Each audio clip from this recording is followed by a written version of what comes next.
삶과 삶의 가치를 존중하고 추구하는 워라TV입니다.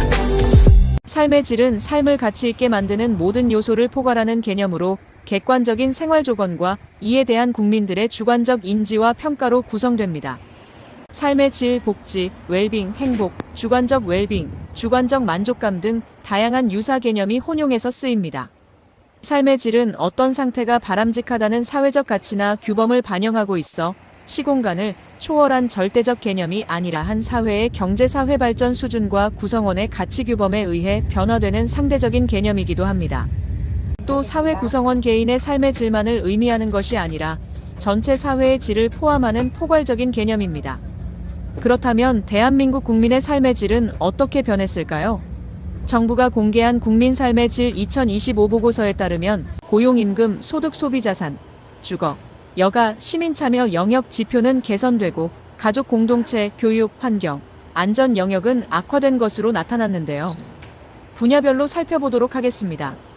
오늘은 첫 순서로 가족 공동체에 대해 알아보겠습니다. 가족과 공동체는 개인에게 정서적, 육체적, 재정적 보살핌과 지원을 제공함으로써 삶의 질 향상에 기여하는데요. 개인들은 가족과 공동체를 통해 보살핌, 지원, 안전을 제공받으며 교육, 의료, 여가, 교제 등의 기회들을 누리게 됩니다. 또 정체감, 소속감, 사회적 가치 및 규범은 가족과 공동체를 통해 재생산됩니다. 가족 공동체 영역은 독거노인 비율, 가족관계 만족도, 지역사회 소속감, 사회단체 참여율, 사회적 고립도 5개 지표를 분석했습니다. 먼저 독거노인 비율은 소폭이지만 꾸준히 악화되는 양상입니다. 65세 이상 노인 인구 중 혼자 사는 노인은 2024년 228만 9천 명으로 65세 이상 일반 가구원의 23.7%를 차지합니다. 2000년 16.2%였던 독거노인 비율은 꾸준히 높아지고 있는데요. 2000년 334만 7천 명이던 노인 인구는 2024년 966만 7천 명으로 2.9배 늘어나는 동안 독거노인은 54만 3천 명에서 228만 9천 명으로 4.2배 증가했습니다. 17개 시도별로 비교해보면 시도 지역이 광역시에 비해 독거노인 비율이 높았습니다. 가족관계 만족도는 2006년 50.4%에서 2018년 56.6%로 높아진 이후 큰 변화 없이 비슷한 수준을 보이다가 2020년 58.8%, 2022년에는 64.5%로 상승했습니다. 코로나19 시기집에 머무는 시간이 늘면서 가족관계 만족도도 개선된 것으로 분석됩니다. 2024년 63.5%로 약간 떨어지기는 했지만 기존 추세보다는 여전히 높은 수준을 보였습니다. 가족관계 만족도는 2024년 기준 남자 64.9%, 여자 62.0%로 남자가 조금 더 높았는데요. 이는 2006년 이후 비슷한 추세입니다. 연령별 만족도는 13세에서 19세가 80.8%로 상대적으로 높았고 50세에서 59세는 58.1%, 60세 이상은 55.0%로 상대적으로 낮았습니다. 2022년과 비교해보면 20대와 30대에서 2%포인트 가까이 떨어졌고 60세 이상에서는 소폭 상승했습니다. 현재 거주하는 시도 지역에 대해 소속감을 가지고 있다는 사람의 비율은 2024년 72.4%로 2023년과 같았습니다. 지역사회 소속감은 2013년 64.0%에서 2014년 62.5%, 2016년 56.9%로 떨어졌다가 2017년 이후 상승 추세입니다. 연령별로는 40세 이하가 70% 내외로 소속감이 낮은 반면 60세 이상은 76.1%로 연령이 높아질수록 높아지는 경향을 보였습니다.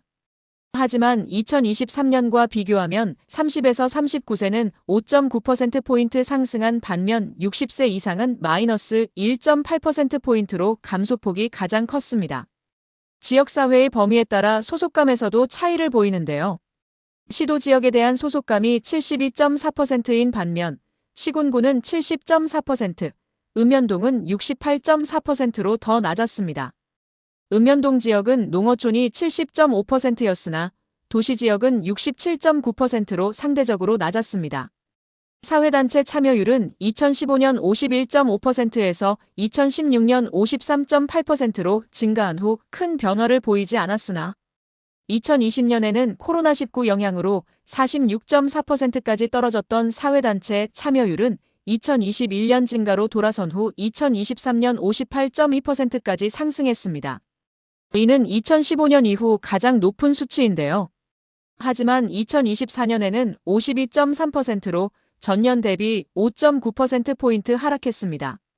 2024년 기준 사회단체 참여율은 남자 53.9%가 여자 50.7%보다 높고 연령별로는 50세에서 59세가 59.0%로 가장 높고 19세에서 29세 49.0%, 60세 이상 49.5%로 낮은 편이었습니다. 2023년과 비교하면 남자가 6.3%포인트, 40세 49세에서 8.9%포인트나 급락했습니다. 사회단체 참여율 상승은 사회적 자본의 확대를 시사하는데 우리라에서 주로 활동하는 사회단체는 동창회, 동호회, 종교단체 등 개인들이 친목을 중심으로 하는 사적인 단체에 한정되는 경우가 많습니다. 사적인 영역의 활동이 집중되는 현상은 한국인의 사회활동이 사회적 자본으로 연결되기 힘든 면을 보여주는 것이기도 한데요.